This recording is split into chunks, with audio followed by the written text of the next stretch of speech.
कक्षा 12 के प्रिय छात्रों, मैं आपका संस्कृत का अध्यापक डॉक्टर विद्यानिधि आचार्य आपको संस्कृत पढ़ा रहा हूँ, क्लास में सिखा रहा हूँ। और आपकी पुस्तक का नाम है भास्वती, भाग 2। मंगलम से पाठ शुरू होता है।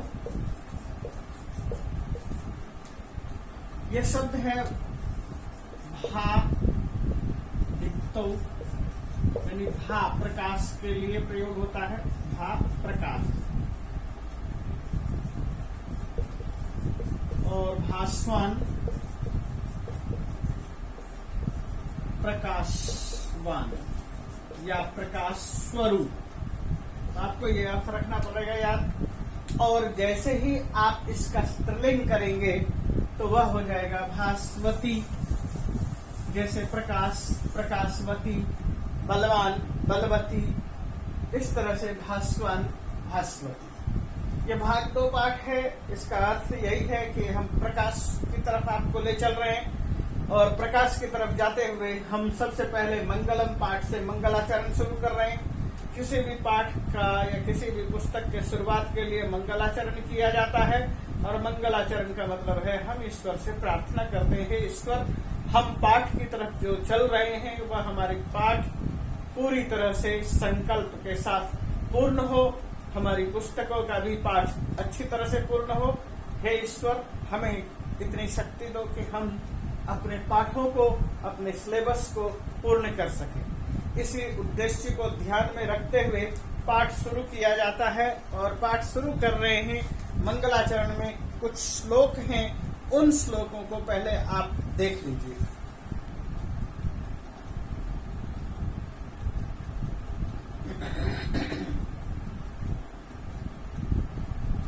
तो मैं ये पाठ शुरू कर रहा था। पाठ शुरू है ओम स्वस्ति पंथामनुचरेम सूर्या चंद्रमसाविव पुनर्दधताघ्नता जानता संगमे महि।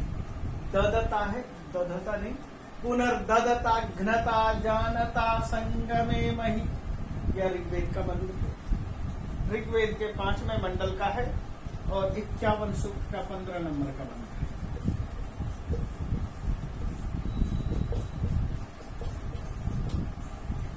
अब हमारी प्राचीन संस्कृति की सबसे प्राचीन पुस्तक है ऋग्वेद, या ये कहो कि विश्व साहित्य के इतिहास में सबसे पहला पुस्तक का स्वरूप है वह ऋग्वेद का है।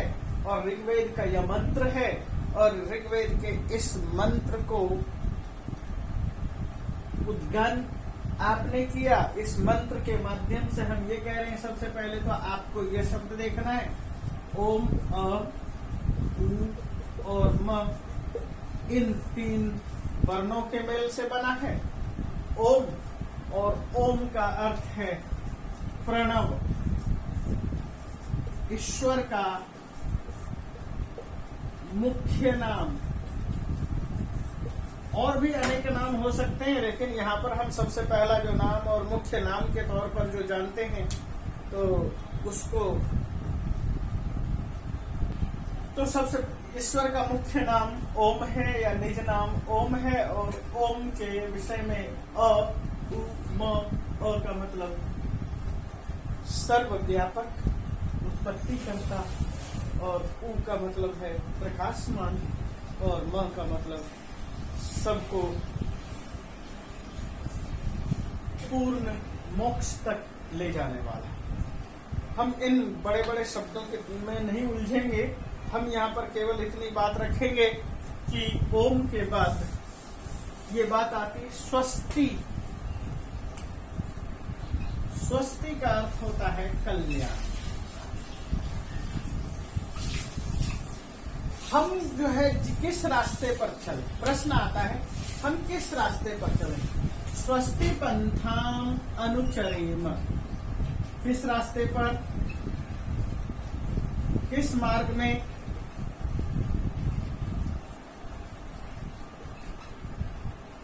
जब यह प्रश्न आपके पास आएगा तो आप ये क्या कहेंगे, स्वस्ति पंथाम अनुचरेम। ये विधिलिंग का रूप है चरेत, चरेताम, चरेयु, इस तरह से रूप बनाते हैं। और उत्तम पुरुष में है चरेम, और उसके पहले अनु उपसर्ग है अनुसार चले, अनुचरेम अनुसार चले। किसके अनुसार चले? स्वस्ति पंथाम अनुचरेम, स्वस्ति के पथ का अनुसरण करें, कल्याण के रास्ते में चले। हम ईश्वर से क्या प्रार्थना कर रहे हैं? ईश्वर, हम कल्याण के रास्ते में चलें। कैसे चलें? क्या इससे पहले भी कोई चला है? तो आपके सामने ये प्रश्न का उत्तर आएगा, हाँ चला है और चल रहा है और सतत चल रहा है। वो कैसा चल रहा है तो उसके अनुसार हम चलें। किसके अनुसार चलें? सूर्य चंद्र, सूर्य शब्द है, चंद्रमस शब्द है, और दो चुकी है इसलिए चंद्रमसौ आ जाएगा। सूर्य प्लस चंद्रमसौ, सूर्या चंद्रमसा, मसौ प्लस इव। आप इस तरह से जोड़िए, सूर्य की तरह और चंद्रमा की तरह। सूर्या चंद्रमसौ इव, यहाँ पर औ के बाद आव आ गया है, अयादि संधि है, एचो यवायावा।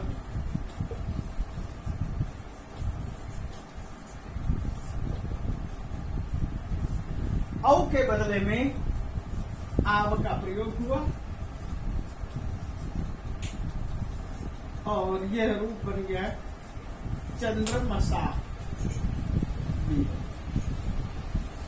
तो हम कैसे चलें? किसके अनुसार चलें? सूर्य और चंद्रमा की तरह चलें। हम कल्याण के रास्ते में चलें और सूर्य और चंद्रमा की तरह चलें। मुझे लगता है कि ये बात आपको समझ में आता है। अब सूर्य और चंद्रमा करते क्या है? सूर्य और चंद्रमा का उद्देश्य क्या है? सूर्य क्या करता है? ददता, वह देता है, ददता। और अघ्नता शब्द यहां पर दिया है, अघ्नता। तो ददता देते हुए,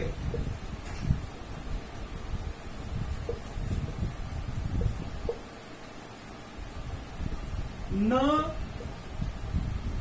घ्नता अघ्नता। सूर्य और चंद्रमा की तरह चलें, कल्याण मार्ग पर चलें और ददता देते हुए चलें। क्यों? कि सूर्य दे रहा है। क्या दे रहा है? प्रकाश दे रहा है, उष्मा दे रहा है, गर्मी दे रहा है, जीवन दे रहा है। तो जैसे सूर्य जीवन दे रहा है, गर्मी दे रहा है, हम उसी तरह से देते हुए चले। और एक बार नहीं, अनेक बार नहीं, इसलिए पुनर् बार बार ददता देते हुए।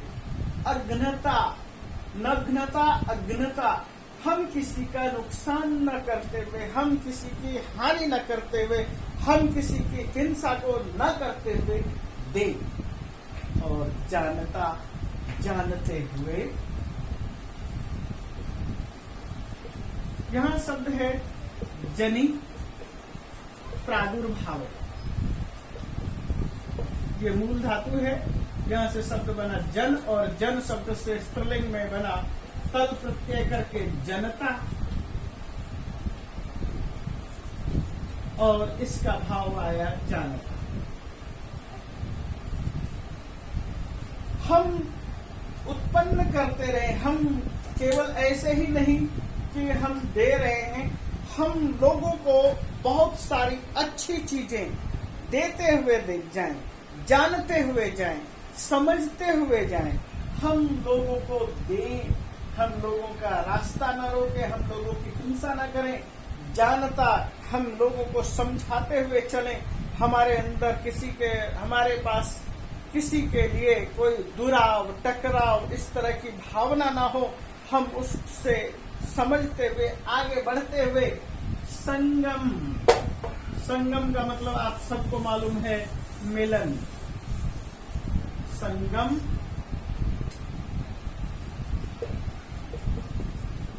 मिलकर। और एमहि चले। ये इन गतौ धातु का रूप है। वर्तमान काल में बनता है एति इतः यन्ति, इसी का बना है एमहि एमहि। तो हम मिलकर चले, तो इसका मतलब क्या निकला? हम कल्याण मार्ग पर चले, सूर्य और चंद्रमा की तरह चले। और जिस तरह से सूर्य और चंद्रमा प्रकाश, किरण, प्रकाश, शांति, उष्मा और शीतलता बखेरते चलता है, ठीक हम उसी तरह से चलें। और उसके तरह से अज्ञता, हम किसी का नुकसान न करें, किसी की हिंसा न करें, और जानता, हर चीजों को जानते समझते हुए मिलकर चले, आगे बढ़े, साथ साथ चले। ये नहीं कि अकेले चले, गुरु और शिष्य दोनों साथ चले, सभी लोग मिलकर के चले। और यहाँ पर मही है, उत्तम पुरुष बहुवचन, इसलिए हम सब चले, हम सब बोलें, हम सब खाएं, हम सब लिखें, हम सब पढ़ें। उसी तरह से एमहि जाएं या चले। तो ये पाठ का ये श्लोक आपने देखा, और इस श्लोक के बाद में अगला श्लोक लिख, ये इस मंत्र के बाद में अगले मंत्र को लिख रहा। तो यहाँ पर जो मंत्र है, इस मंत्र को हम पढ़ के आपको सुना देते हैं। अग्नेनय सुपथाराय अस्मान् विश्वानि देव वयुनानि विद्वान् युयोध्यस्मज्जुहुरानमेनो भूयिष्ठां ते नम उक्तिं विधेम। और इस मंत्र का आप अर्थ देखिए, संबोधन है अग्ने, हे अग्नि, अग्नि के लिए संबोधन हुआ अग्ने। हम संस्कृत में लिखेंगे अग्ने लिखेंगे, जैसे हरि का सब संबोधन लिखेंगे तो हरे लिखेंगे। अग्नि हम ऐसे हिंदी में लिखते हैं, लेकिन संबोधन में ऐसे लिखेंगे अग्ने, हे अग्नि। अब उसके बाद क्या है? अस्मान, हमें। अस्मत् शब्द का आपके पास यह रूप है। अहम आवाम वयम, माम आवाम अस्मान, द्वितीय विभक्ति बहुवचन। अस्मान हमें, सुपथा नय, सुपथ की ओर ले चल, हे प्रकाश स्वरूप अग्नि, हमें अच्छे मार्ग की ओर ले चल, हमें सुपथ की ओर ले चल। सुपथ से तात्पर्य क्या है? सुपथ का उल्टा कुपथ। अब आपको समझ में आ जाएगा कि सुपथ क्या होता है और कुपथ क्या होता है, अच्छा रास्ता क्या होता है और बुरा रास्ता क्या होता है। तो हम अच्छे रास्ते की तरफ चले, बुरे रास्ते की तरफ न चले। और राय किस लिए अच्छे रास्ते की तरफ चले? तो आपके पास एक शब्द ये आएगा, लोभो मूलम अर्थानम। अर्थ का यानी धन का मूल लोभ। जब आपके पास लोभ होता है तो आप पैसे कमाने के लिए दौड़ना शुरू कर देते हैं, पैसे की प्राप्ति के लिए चल पड़ते हैं। तो यहाँ पर भी हम शब्द जो प्रयोग कर रहे हैं, राय, रायः धनम, धन के लिए, संपत्ति के लिए, स्वामित्व के लिए और ऐश्वर्य की प्राप्ति के लिए राय, चतुर्थी का एक वचन। हे अग्नि, हमें सुपथ की ओर नय ले चल। ये नी धातु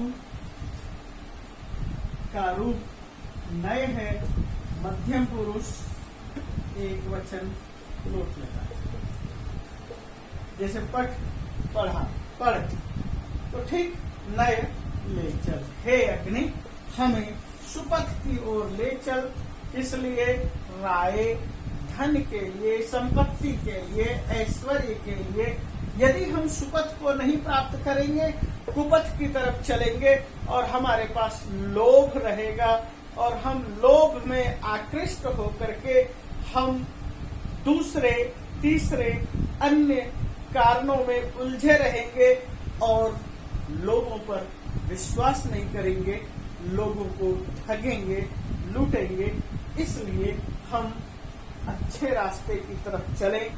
और अच्छा जो रास्ता है वह किस तरह का रास्ता है?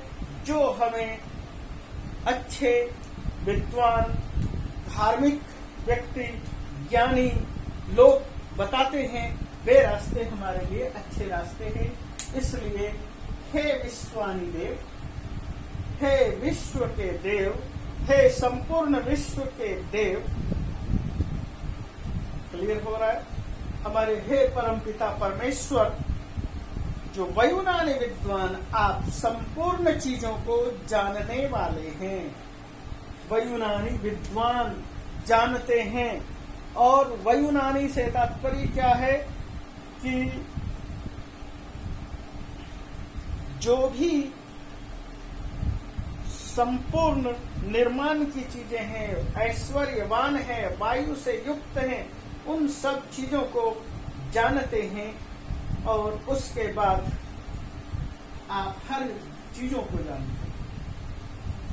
युयोधी, इस हिस्से को देखिए।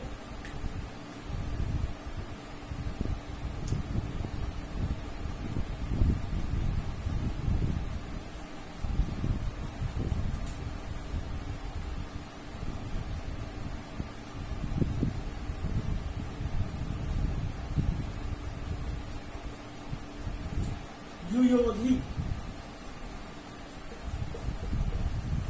आप इसको युयोधी कह सकते हैं। और युयोधी का मतलब हुआ अस्मत् हमसे। युयोधी का मतलब दूर करो। अस्मत् हमसे पंचमी विभक्ति का रूप है। अस्मत् युयोधी, हमसे दूर करो। किन चीजों को दूर करो? जुहुरानम, जो जुहुरा है, जुहुरा। तो ये जुहुराना, जुहुराना क्या चीज है? तो इसको हम कहते हैं कुटिल, खराब, बुरा। जो बुरा मार्ग है, कुटिल मार्ग है, जुहुरानम है, कुटिल मार्ग है। इससे और साथ में लिखा है जुहुरानम एनो, एनह, इस कुटिल मार्ग से हमें दूर करो।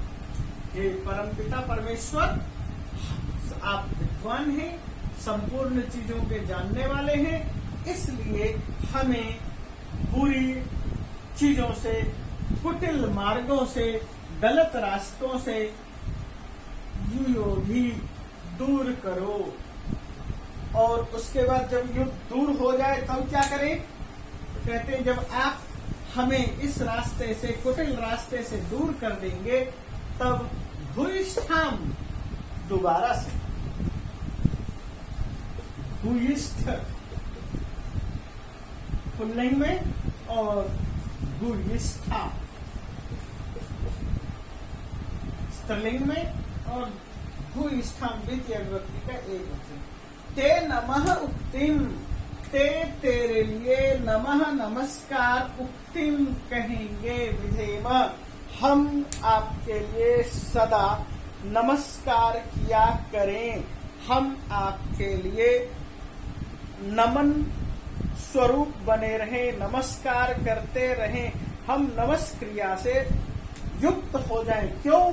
क्योंकि आप हमें जुहुरान से, कुटिल मार्ग से दूर ले चल रहे हैं। तो मैं अब अगला मंत्र आपके सामने रख रहा हूं, उस मंत्र को देखिए।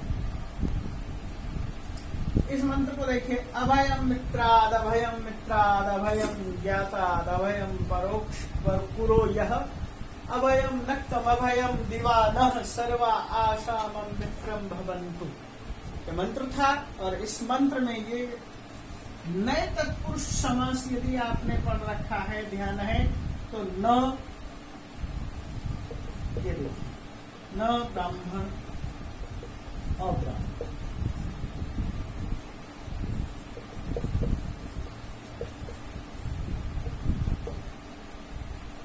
राजन्य और राजन्य,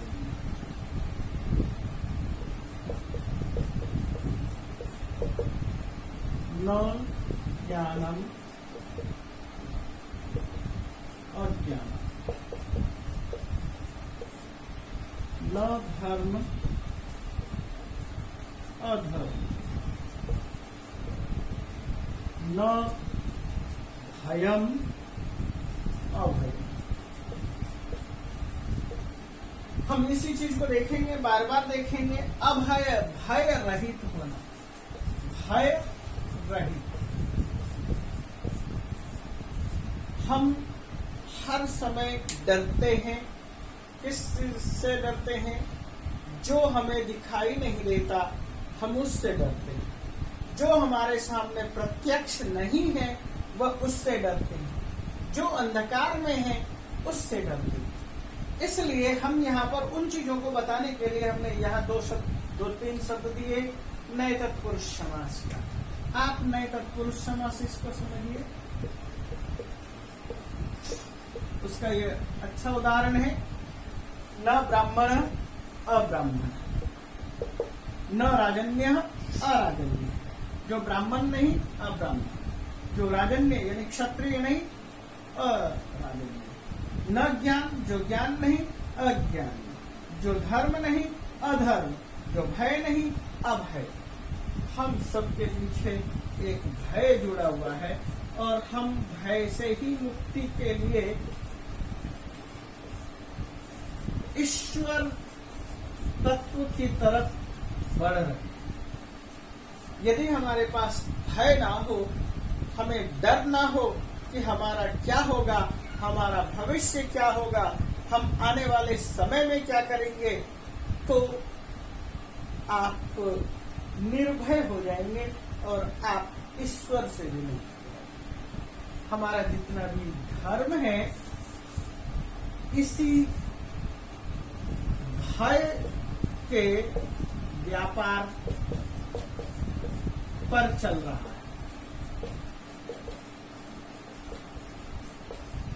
आप कोई भी धर्म उठाकर देखिए, वहां पर ईश्वर है, और ईश्वर लोगों को सुख देता है, दुख देता है, लोगों को स्वर्ग देता है, नरक देता है, कयामत देता है, मृत्यु देता है, नरक लोक में पीड़ा पहुंचाता है। ये काम ईश्वर के लिए थोपा गया है कि हमने ये सोच रखा है कि ईश्वर का क्या काम होना चाहिए। जैसे हमारा काम है, ठीक उसी तरह से ईश्वर का भी काम होना चाहिए। ईश्वर भी शांत न बैठे, इसलिए वह भी काम करते रहे। कैसे काम करे? तो हमने कहा, हे ईश्वर, तूने पैदा किया, पैदा करना ईश्वर का काम। हे ईश्वर, तू हमारा पालन करता है, पालन करना ईश्वर का काम। हे ईश्वर, तुम हमें मुक्ति दिला, मुक्ति देना ईश्वर का काम। हे ईश्वर, हमें सुख दे, सुख देना ईश्वर का काम। हे ईश्वर, इस व्यक्ति से या इस समूह से हमें डर है, उसे मिटा दे, मिटाने का काम ईश्वर का। तो हम ईश्वर पर काम थोपते हैं, और इसलिए थोपते हैं कि हम इसे समझते नहीं हैं कि यह है क्या चीज, और हमने भय के से विवश होकर के इसको अपनाया है। तो यहाँ पर भी हम उस चीज को देखते हैं, आगे बढ़ते हैं। क्या चीज कह रहे हैं? अभयम, भय रहित करो, अभय करो। किससे अभय करो? मित्रात्, मित्र से, अमित्रात्, अमित्र से, दोस्त से, दुश्मन से,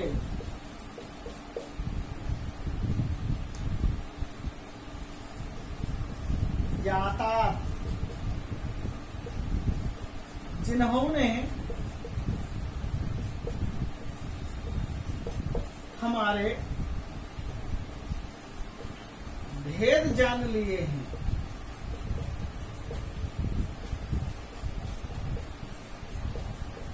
उनसे।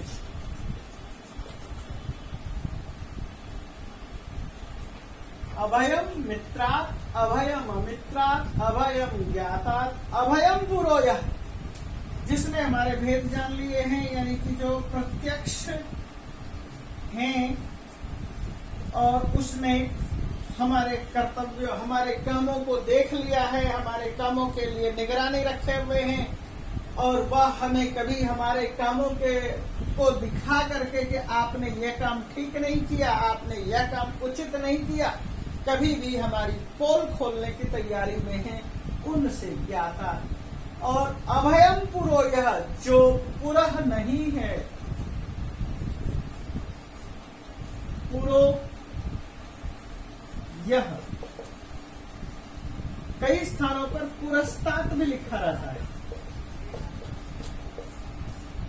तो एक प्रत्यक्ष और एक अप्रत्यक्ष।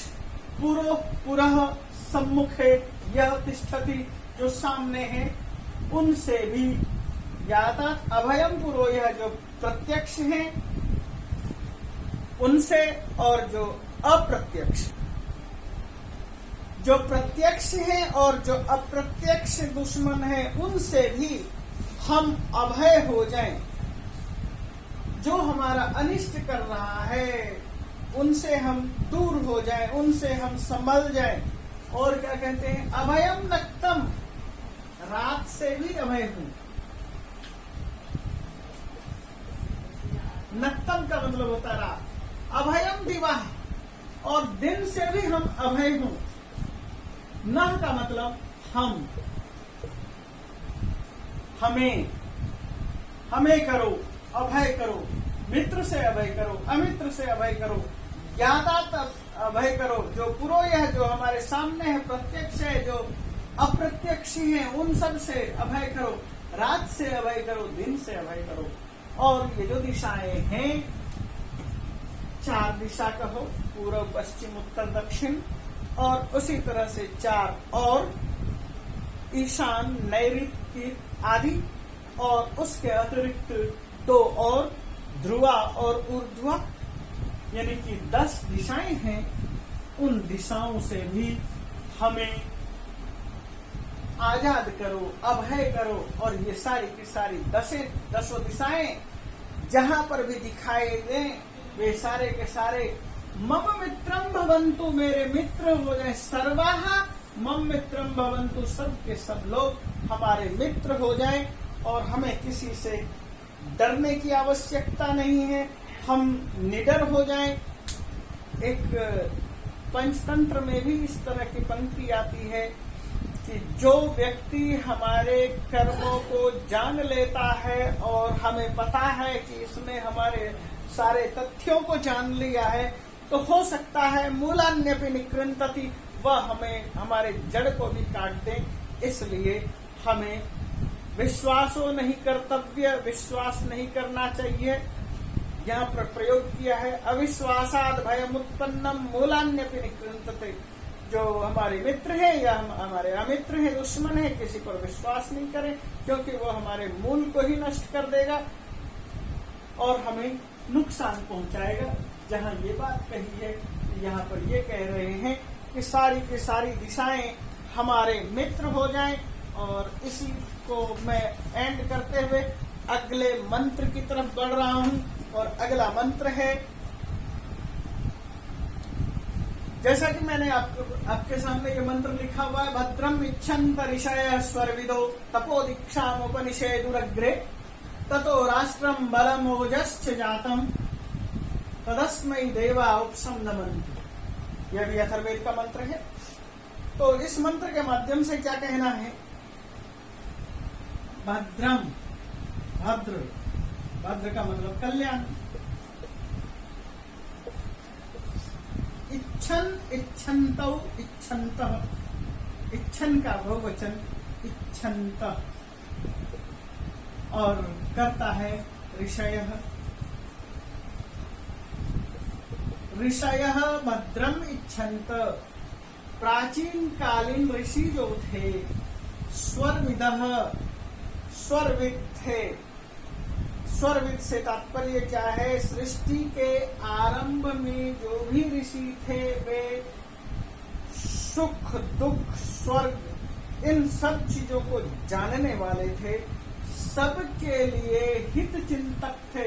स्वरविदो सबके हितों को चाहने वाले थे। विदः जानकार थे। वे किस चीज के जानकार थे? विद, विदौ, विद, ये विदः बहुवचन है तो ये भी और ये विशेषण है और ये विशेष। स्वरविदः ऋषयः भद्रम इच्छन्तः। स्वरविद ऋषि, सृष्टि के आरंभ में स्वरविद से तात्पर्य यह भी है स्वरविद। स्व शब्द देखो और फिर विद शब्द देखो। स्व आत्मा और विद का मतलब ज्ञान। स्वरविदो आत्मज्ञानी। ऋषयः भद्रम इच्छन्त। ऋषि लोगों ने भद्र चाहते हुए, कल्याण चाहते हुए। जो आत्मज्ञानी ऋषि थे, प्रारंभ में सृष्टि के आदि में जो हित चाहने वाले ऋषि थे, मुनि थे, महर्षि थे, उन्होंने क्या किया? तपो दीक्षाम उपनिषेदु अग्रे। अग्रे सर्वप्रथम उन्होंने तप और दीक्षा को प्राप्त किया। तप को प्राप्त किया और दीक्षा को प्राप्त किया। तप और दीक्षा से क्या हुआ? इन नियमों को प्राप्त किया का मतलब उपनिषेदु। उपनिषेद, ये देखिए शब्द उपनिषेदु, आपको समझ में आ रहा होगा। उपनिषेद, निषेधताम, निषेदु, उपसर्ग है। भी उपसर्ग है और शेद या शेद, शेदताम, शेदु, इस तरह से रूप है। तो इन दोनों को मिला दिया। पास में नहीं मतलब निश्चित रूप से शेदु बैठे। ये सद, उपनिषद, सद का मतलब बैठना। जो अति निकट बैठे, किसके निकट बैठे? ईश्वर के निकट बैठे, आत्मज्ञान के निकट बैठे। और उन्होंने क्या किया? सबसे पहले तप को और दीक्षा के नियमों को जाना। उसके जानने के बाद क्या हुआ? उनको आचरण में, उनको आचरण में लाने के बाद क्या हुआ? ततोः, उसके बाद राष्ट्रम बलम ओजश्च जातम्।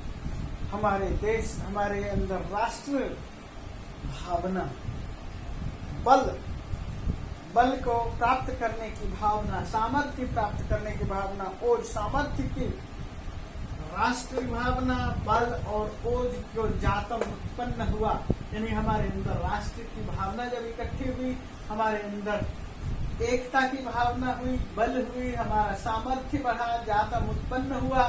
तदस्मै देवः, इसलिए हम उस राष्ट्र के निर्माण को आगे बढ़ाते हुए उपसम नमन्तु, हम अस्मै उपसम नमन्तु, इसको उपसम अच्छी तरह से, निकटता से, नमन्तु धारण करें, सेवन करें, बढ़ाएं, समक्ष ले जाए। तात्पर्य क्या है? हम जिस राष्ट्र को आगे बढ़ा रहे हैं, किससे? बल से, ओज से, ओज का मतलब है सामर्थ्य। तो हम जिस चीज को बढ़ा रहे हैं, जो हमारे लिए जो है बल और ओज उत्पन्न हुए हैं, उन चीजों को बढ़ाते हुए हम पूरे राष्ट्र में इस चीज को फैलाएं और राष्ट्र की उपसमनमंतु सेवा करें, राष्ट्र का विस्तार करें, राष्ट्र को आगे बढ़ाते हुए चलें। और इसी के साथ इस पाठ को समाप्त करता हूं। धन्यवाद।